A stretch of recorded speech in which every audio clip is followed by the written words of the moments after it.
Akhirnya ilmuwan yang membuat dan menjual virus corona atau COVID-19 ke China ditangkap. We're here today to announce 3 separate cases highlighting the ongoing threat posed by Chinese economic espionage and research theft in the United States. Kabar tentang seorang ilmuwan asal Universitas Harvard, Amerika Serikat bernama Charles Lieber ditangkap karena membuat dan menjual virus corona atau COVID-19 ke China beredar di media sosial. Federal investigators at the Lexington home of 60-year-old Dr. Charles Lieber today, moments after his arrest at his Harvard office. The complaint alleges that Dr. Lieber signed a contract with the Chinese university in Wuhan and was paid up to $50,000 per month, plus up to $158,000 in living expenses. Kabar ini disebarkan akun Twitter @JohnBewellCTM pada 5 April 2020. Akun Twitter ini mengunggah informasi mengenai penangkapan Charles Lieber. USA just discovered the man who manufactured and sold the #coronavirus to China. The chair of Harvard's chemistry department, he also allegedly received more than $1.5 million to set up a research lab in China, all while working at Harvard and receiving multiple research grants from the U.S. Department of Defense and National Institutes of Health. Also charged today, 2 Chinese nationals, 29-year-old Yang Qingyi, who worked as a scientific researcher at Boston University. 30-year-old Xiaozong Zhang worked on cancer research at Beth Israel Deaconess Medical Center. Dr. Charles Lieber, head of the Chemistry and Biology Department at Harvard University, USA. He was just arrested today, according to American Department source. For trying to smuggle vials of biological material out of the United States to China and lying about it to federal investigators. Now, Lieber is due back in court Thursday. He's currently behind bars. He could face up to 5 years in prison if convicted. AS baru saja menemukan pria yang memproduksi dan menjual coronavirus ke China. Dr. Charles Lieber, Kepala Departemen Kimia dan Biologi di Harvard University AS, dia baru saja ditangkap hari ini dan menurut sumber Departemen Amerika. Begitulah tulis akun Twitter @JohnBewellCTM dalam terjemahan. I recently sent a message to the Harvard community outlining the steps we're taking on campus to limit the spread of coronavirus disease 2019, more commonly referred to simply as coronavirus. Konten yang diunggah akun Twitter @JohnBewellCTM telah 26.000 kali dibagikan warganet. Sebelumnya, teka-teki soal sumber munculnya virus corona yang tengah mewabah di dunia saat ini masih terus berlangsung. Tak ada yang tahu pasti dari mana sumber virus yang telah menewaskan puluhan ribu dan jutaan lainnya masih dalam perawatan saat ini. Di tengah teka-teki ini, seorang pria yang mengaku sebagai seorang perwira senior intelijen militer Cina muncul. Dia mengaku mengetahui tentang seluk-beluk kemunculan virus corona dan bagaimana sehingga menyebar ke seluruh belahan dunia hingga saat ini. Dia juga menjelaskan tentang kebohongan dan kekejian yang dilakukan oleh pemerintahan Cina. Hal itu ia sampaikan melalui akun media sosial yang dirahasiakannya, namun tulisannya didapat oleh seseorang lalu dipublikasikan di laman www.intelhub.com pada pertengahan Februari lalu. Dan berikut ini adalah tulisan selengkapnya. Claim said, I am a senior Chinese military intelligence officer and I know the truth about the coronavirus outbreak. Once we realized that the agent had escaped and would start to spread, we swiftly put all of Wuhan into lockdown.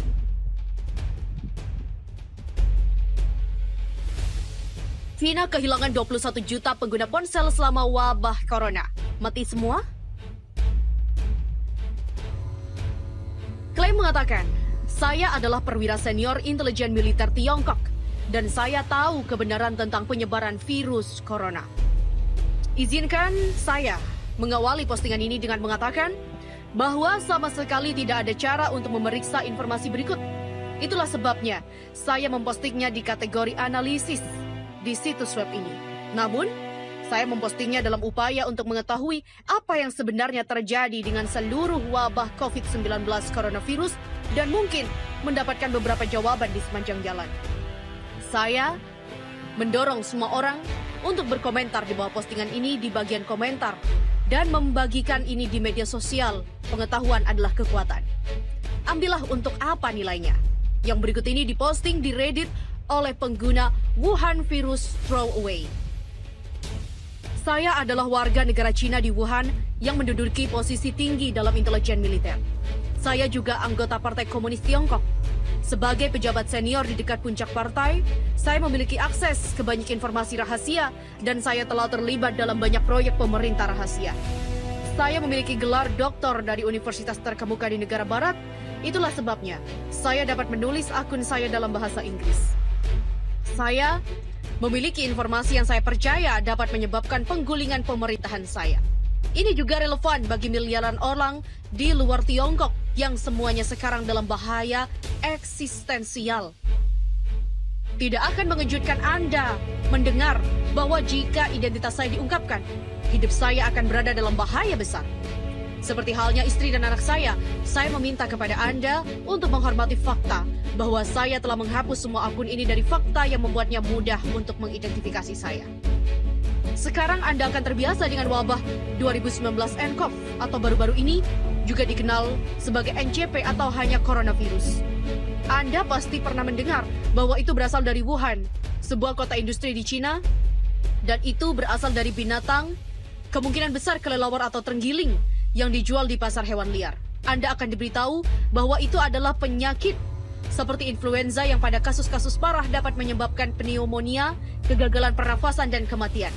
Akhirnya, Anda mungkin pernah mendengar bahwa meskipun penyakit ini sangat menular, namun berbahaya hanya untuk orang tua atau mereka yang memiliki sistem kekebalan tubuh yang lemah. Tingkat kematian resmi sekitar 2% atau lebih. Semua itu adalah kumpulan kebohongan yang dibuat oleh negara Cina. Tahun lalu, protes anti pemerintah berskala besar meletus di Hong Kong. Komite Tetap Partai Komunis Tiongkok menganggap ini sebagai ancaman besar bagi integritas dan stabilitas Ibu Pertiwi. Pemerintah AS dan Uni Eropa sama-sama tahu bahwa Cina diam-diam bekerja membuat agen biologis yang akan membuat para pemrotes tunduk patuh. Tanpa merinci, saya mengerjakan proyek itu. Kami mencoba mengembangkan semacam semprotan yang dapat disebarkan dari helikopter atau drone dan yang akan menyebabkan keterbelakangan mental dan perubahan perilaku. Tentu saja, karena Hong Kong adalah salah satu kota paling terbuka dan internasional di dunia. Partai memutuskan bahwa terlalu beresiko untuk melepaskan agen biologis di Hong Kong tanpa terlebih dahulu mengujinya. Untuk itu, diperlukan sejumlah besar uji coba manusia. 2 kelompok diidentifikasi untuk uji coba ini.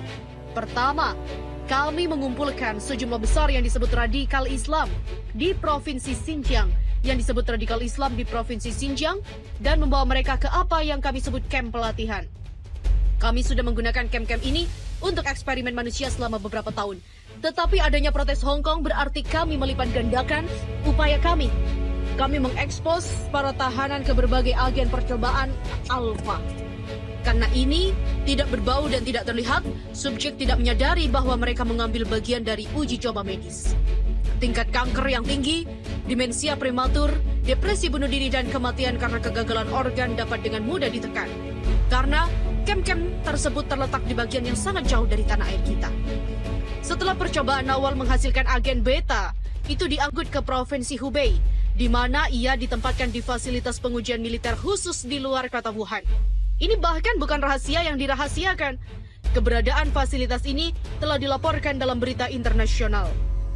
Bahkan, fakta bahwa letaknya dekat dengan pasar hewan liar adalah fakta yang diketahui. Pada saat itu, Presiden kita telah memperkenalkan sistem kredit sosial yang memungkinkan kita mengidentifikasi elemen-elemen yang tidak loyal, kontra-revolusioner, dan borjuis dalam masyarakat kita. Dengan menggunakan skor kredit sosial yang diambil dari aktivitas online, perilaku belanja elektronik, dan laporan dari informan di masyarakat sipil, kami memilih beberapa pelanggar terburuk. Ini termasuk pengacara dan aktivis HAM, Kristen, homoseksual, artis, intelektual, orang-orang yang berbicara bahasa asing, dan yang tidak diinginkan lainnya. Setelah pembuat masalah ini dikumpulkan dan ditempatkan di fasilitas pengujian, kami mengekspos mereka ke agen yang biokimia di alam dan menyebar dalam aerosol yang tak terlihat, mirip dengan virus tertentu. Hasil awal menggembirakan karena kami melihat penurunan kognitif yang signifikan dan pengurangan fasilitas pemrosesan mental yang lebih tinggi. Pada dasarnya, orang-orang yang tidak diinginkan kita menjadi cacat mental ringan yang justru merupakan efek yang ingin kita hasilkan untuk memenangkan populasi yang gelisah di Hong Kong. Sayangnya, Dengan cepat menjadi jelas bahwa agen juga memiliki efek lain. Sekitar 1 minggu setelah retardasi terjadi, subjek kami mengalami kecemasan besar dan serangan panik. Akhirnya mereka mengembangkan gejala yang mirip dengan skizofrenia paranoid. Pada saat itu, tubuh mereka memburuk dengan cepat. Mereka mengalami pendarahan internal yang hebat. Dinding pembuluh nadi mereka larut. Mereka keluar dari mata dan mulut mereka dan jaringan mereka hancur. Untuk mengatakannya dengan cara barat yang lebih langsung, mereka mulai meleleh. Kematian biasanya terjadi karena kegagalan banyak organ. Ini didahului oleh setidaknya 5 hari penderitaan parah yang tidak dapat diatasi dengan obat penghilang rasa sakit. Pada saat itulah, saya pertama kali melanggar protokol kami. Satu subjek, seorang wanita tua yang telah menerbitkan kartun memfitnah presiden kami, memohon saya untuk kematian dengan desakan sedemikian rupa, sehingga saya merasa kasihan dan menembaknya. Saya ditegur, tetapi untungnya keluhan itu hilang ketika saya setuju untuk mengganti biaya peluru. Aku bersumpah pada diriku sendiri untuk tidak lagi menunjukkan emosi yang tidak perlu. Kami memutuskan bahwa agen kami tidak dapat digunakan. Itu terlalu merusak untuk tujuan kita. Kami ingin penduduk Hong Kong tunduk pada kami. Kami tidak ingin memusnahkannya. Secara alami, teman-teman Amerika kami pada waktu itu menaruh minat pada pekerjaan kami dan meminta sampel untuk keperluan penelitian dan pengujian mereka sendiri. Mereka mengisyaratkan bahwa mereka ingin menggunakannya untuk menyelesaikan kesulitan-kesulitan tertentu di Venezuela. Biasanya kami akan setuju karena kami menjaga hubungan persahabatan dengan CIA. Tetapi mengingat sifat agen yang sangat beracun, kami menolak. Ternyata ini adalah kesalahan besar CIA. Dia yakin bahwa kami telah mengembangkan sesuatu yang sangat kuat dan ingin menyimpannya untuk diri kita sendiri. Mereka menawarkan banyak uang kepada salah satu peneliti kami. Dengan bodohnya, dia setuju untuk menjual spesimen kepada mereka. Kami menemukan tepat pada waktunya untuk penyerahan dan mencoba menghentikannya. Dalam baku tembak berikutnya, jangan repot-repot mencarinya di berita. Tidak pernah dilaporkan dimanapun. Beberapa lusin orang tewas. Namun yang lebih penting, agen melarikan diri. Baku tembak terjadi di pasar hewan liar yang telah dilaporkan sebagai lokasi penularan hewan ke manusia yang mulai mewabah. Tapi tentu saja tidak ada transmisi seperti itu. Itu hanya lokasi di mana CIA seharusnya menerima botol tertutup berisi agen. Botol itu hancur ketika dijatuhkan oleh pengkhianat yang telah setuju untuk menjualnya kepada orang Amerika. Sekarang saya mengerti Anda akan skeptis jika saya benar-benar seperti yang saya katakan. Mengapa saya membagikan informasi ini di internet? Izinkan saya meyakinkan Anda bahwa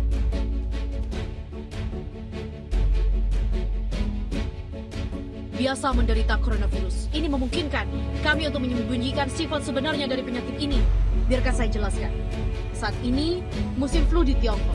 Ketika kami menyadari bahwa kami tidak bisa lagi mengandalkan penyebaran agen, kami mengirim orang-orang kami ke semua rumah sakit dan memerintahkan semua dokter untuk mendiagnosis setiap kasus flu biasa sebagai coronavirus. Kami datang dengan nama baru 2019 nCoV dan membagikan lembar fakta yang menggambarkan penyakit buatan. Hasil dari keputusan ini adalah bahwa puluhan ribu orang yang hanya menderita pilek atau flu sekarang didiagnosis memiliki virus corona misterius yang walaupun menular, tidak sering mematikan. Walaupun ini menakutkan masyarakat, itu memungkinkan kami untuk mendorong narasi bahwa penyakitnya tidak begitu mematikan. Itu juga memberikan kami waktu untuk siap menghadapi malapetaka yang pasti akan datang dengan memberlakukan kuncian di Wuhan dan kota-kota lain di Provinsi Hubei. Anda belum pernah mendengar ini di berita-berita dan mengingat ukuran Wuhan dengan jumlah penduduk 11 juta, bahkan tidak diketahui oleh banyak penduduk. Tetapi dalam beberapa hari, ribuan demi ribuan orang terinfeksi dan tak lama kemudian mereka menderita kematian yang menyengsarakan yang sudah saya jelaskan. Dalam seminggu, ada begitu banyak mayat, sehingga kami tidak tahu apa yang harus dilakukan dengan mereka.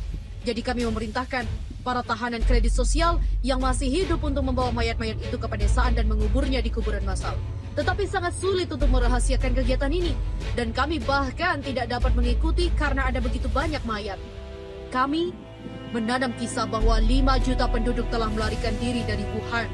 Pada kenyataannya, tentu saja banyak dari orang-orang itu telah meninggal karena agen. Saya bekerja sepanjang waktu, membantu mengatur lockdown ini. Ketika saya memikirkan kembali tindakan saya sekarang, saya merasa sangat malu. Pada saat itu saya masih percaya bahwa saya berjuang untuk tanah air saya dan memerintah dengan tangan yang keras. Saya tidak berpikir bahwa itu benar untuk membunuh Dr. Lee. Dia adalah pria yang penuh kasih dan baik hati. dan dia peduli pasiennya. Bagaimana tanah air kita tidak mendapatkan manfaat dari memiliki dokter seperti itu? Saya berbagi kekhawatiran saya dengan istri saya. Tetapi dia meyakinkan saya bahwa saya tidak boleh mengatakan apapun kepada atasan saya. Dia mengatakan itu terlalu berbahaya, bahwa mereka menghargai kesetiaan di atas segalanya, dan bahwa saya hanya akan menemukan masalah jika saya mengetahui dan mengakui keraguan saya tentang praktek mereka. Dia juga menunjukkan bahwa kami mendapatkan manfaat dari perawatan medis prioritas. Sebagai pejabat senior, kami menerima persediaan rutin masker hazmat yang sangat canggih, yang merupakan satu-satunya teknologi yang dapat mencegah infeksi. Dia memohon saya untuk memikirkan putra kami yang masih kecil. Jika saya berbicara dan tertangkap, hidup kami akan beresiko. Sekitar waktu yang sama, menjadi jelas bahwa agen sepenuhnya di luar kendali kami. Itu menyebar seperti api di seluruh provinsi Hubei dan sekitarnya, menginfeksi puluhan juta dan menyebabkan mereka semua mati. Saya mengerti bahwa apa yang baru saja saya katakan sulit dipercaya, karena Anda telah diberitahu bahwa hanya ada sekitar 50.000 infeksi dan jauh lebih sedikit kematian. Tetapi ini adalah infeksi influenza yang secara salah dianggap sebagai coronavirus yang tidak ada. Agen jauh lebih menular dari itu, dan tingkat kematiannya tidak seperti coronavirus, bukan 2%, tidak. Tingkat fatalitasnya adalah 100%. Tidak ada yang pulih dari itu. Setiap orang yang mengidapnya meninggal. Dan banyak orang yang mengidapnya. Provinsi Hubei terletak di reruntuhan. Berbagai pembatasan perjalanan dan penguncian yang telah diberlakukan tidak menciptakan untuk menghentikan penyebaran agen.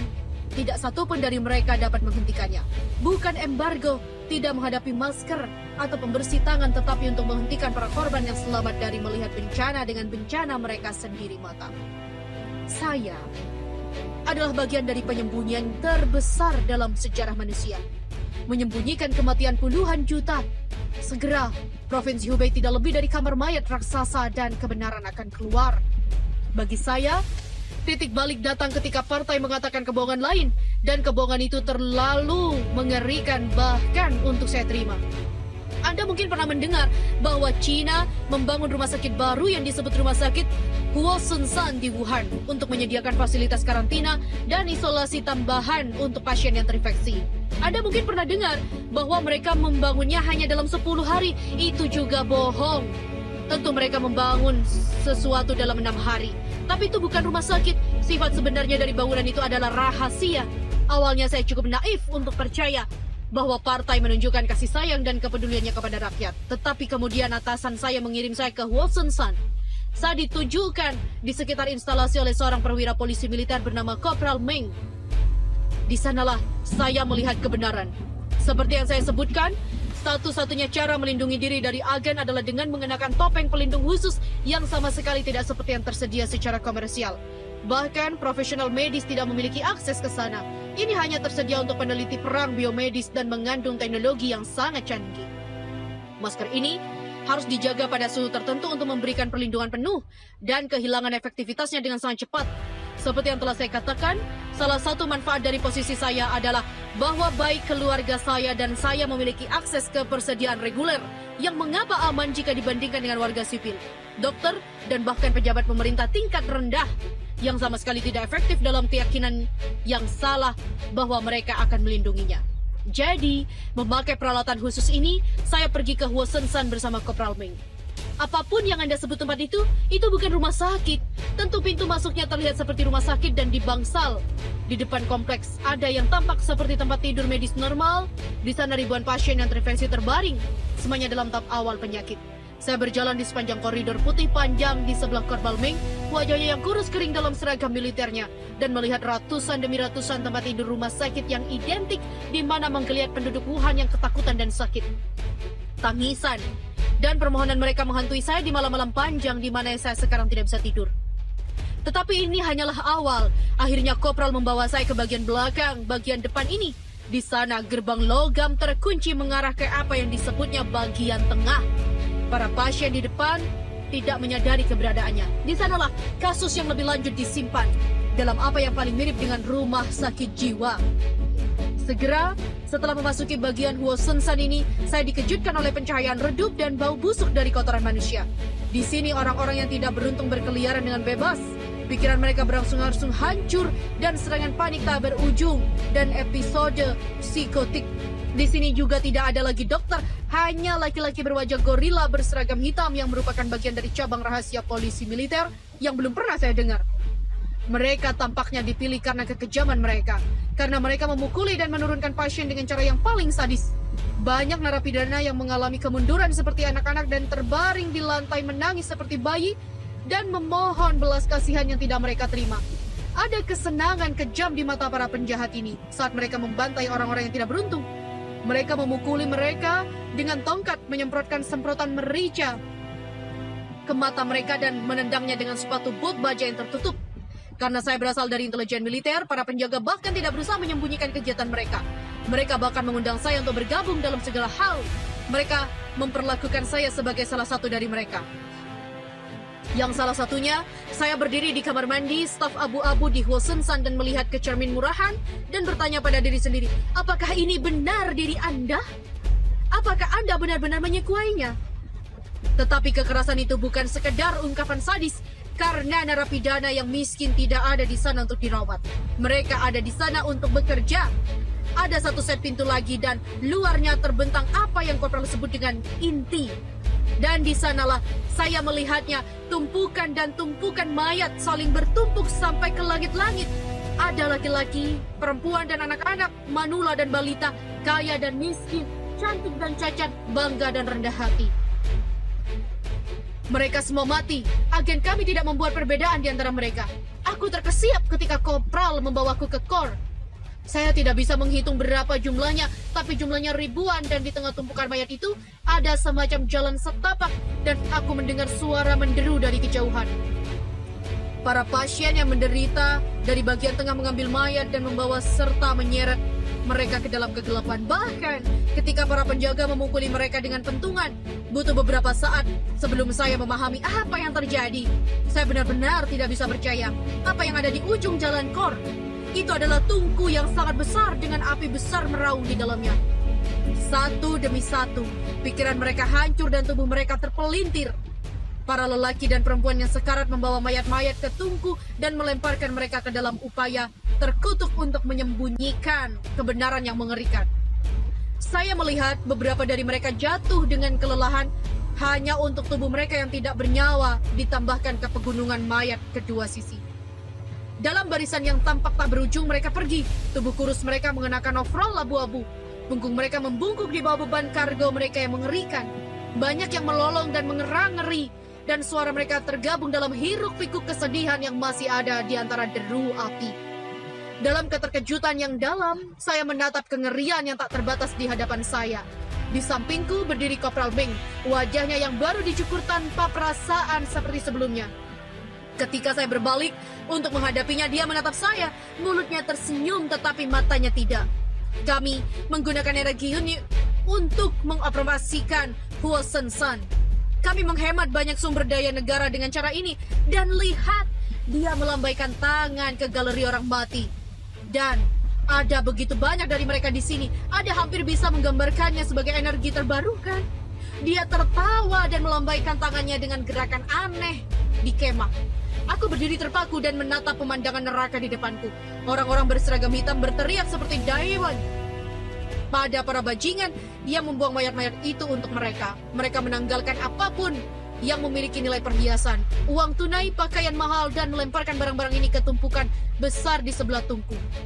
Ketika saya bertanya kepada Kopral apa yang akan dilakukan dengan barang-barang itu, mereka mengatakan bahwa mereka akan digunakan untuk membayar biaya perawatan yang dikeluarkan oleh pasien yang tinggal di Hwaseonsan.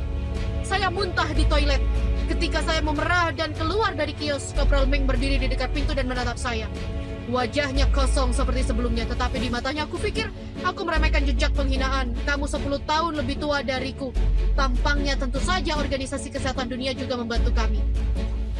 Untuk waktu yang lama, satu-satunya masalah dengan WHO adalah bahwa kita telah terkunci dalam kontes dengan orang Amerika tentang siapa yang lebih menyuap mereka. Mereka merilis segala macam informasi yang salah canggih tentang dekode DNA yang disebut coronavirus. Semua ini memungkinkan kami untuk mencegah kepanikan global. Untuk sekarang, namun situasinya memburuk dengan kecepatan yang mencengangkan. Saya enggan mengungkapkan terlalu banyak tentang hal ini, karena itu akan membuatnya terlalu mudah bagi musuh saya untuk mengidentifikasi saya. Tetapi saya dengan cepat mulai menerapkan langkah-langkah untuk melindungi para pemimpin paling senior kami. Jika Anda melihat berita dunia, Anda akan melihat bahwa Xi Jinping, presiden kami, menghilang sekitar 1 minggu setelah wabah, sebelum terlihat lagi dengan pemimpin Kamboja. Anda harus tahu bahwa orang yang bertemu dengan pemimpin Kamboja itu bukan presidensi.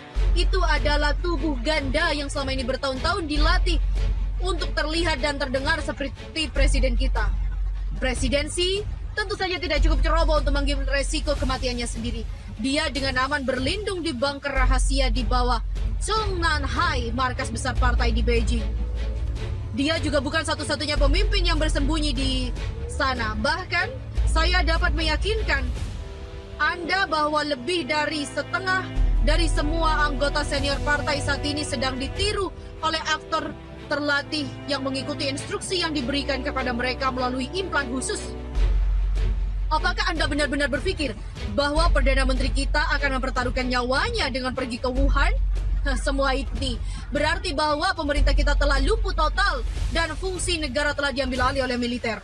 Menjadi jelas bagi saya bahwa upaya kami tidak ada gunanya. Ya, penguncian, larangan, perjalanan, dan pembunuhan jurnalis pemberontak yang ditargetkan memungkinkan kami menyembunyikan situasi sebenarnya. Kami menyembunyikan situasi sebenarnya di Wuhan, tetapi saya tahu bahwa ini tidak akan bertahan lama. Setelah kematian massal dimulai di seluruh dunia, menurut perkiraan kami, ini akan terjadi dalam minggu depan atau lebih. Semua orang akan tahu kebenarannya akan menjadi jelas bahwa kita tidak dapat melindungi diri kita dari agen. Masker bedah, pembersih tangan, sarung tangan, tidak ada yang bisa menghentikannya. Tidak ada yang lebih kecuali topeng hazmat khusus. Tetapi itu tidak dapat diproduksi dalam jumlah yang cukup. Anda orang biasa bahkan tidak akan pernah menerima satu, apalagi jumlah yang cukup, melihat Anda melalui Holocaust yang akan datang. Bagi Anda yang membaca ini, oleh karena itu yang bisa saya sarankan adalah Anda menjaga orang yang Anda cintai tetap dekat dengan Anda. Peluk mereka, beritahu mereka apa artinya bagi Anda. Nikmati waktu yang tersisa dengan mereka. Tidak lazim dalam budaya Cina untuk mengekspresikan perasaan seseorang dengan cara ini. Tetapi saya telah belajar pentingnya gerakan seperti itu. Saya berjanji kepada istri saya bahwa saya akan menunjukkan dokumen ini kepadanya sebelum saya mempostingnya. Namun saya melanggar kata-kata saya. Aku mendengarnya menangis dalam isak tangis yang keras di kamar tidur dan keyboard laptopku basah oleh air mataku sendiri. Belum lama ini, kami menerima hasil tes reguler yang merupakan bagian dari perawatan medis prioritas kami. Dan kami mengetahui bahwa putra saya telah terinfeksi dengan agen. Polisi militer yang telah memberi saya topeng pelindung khusus telah memberikan topeng yang sudah kadaluarsa dan tidak efektif kepada anak saya. Topeng yang sudah dipakai oleh para pejabat senior dan kemudian dibuang ketika mereka tidak lagi melindungi mereka. Topeng saya sendiri di sisi lain selalu memiliki kualitas yang diperlukan. Saya kira mereka memutuskan bahwa anak saya memiliki prioritas lebih rendah daripada saya. Saya kira anak saya tidak bisa membantu mereka dengan menutup-nutupi mereka. Kami sudah lama memutuskan bahwa kami akan berbeda, kami akan jujur padanya selalu. Jadi ketika dia bertanya kepada kami mengatakannya sebenarnya. Kami memberitahu dia bahwa dia sangat sakit. Dia bertanya lebih banyak dan kami memberitahunya bahwa dia tidak akan membaik. Dia terus bertanya dan kami memberitahunya bahwa dia akan mati. Dia sangat kecil, tapi dia cukup tua untuk mengerti. Ratapannya yang menakutkan akan menghantuiku selama sisa hari-hariku yang menyedihkan di dunia ini. Biarkan mereka datang, biarkan mereka lakukan dengan saya seperti yang mereka mau. Saya tidak peduli lagi.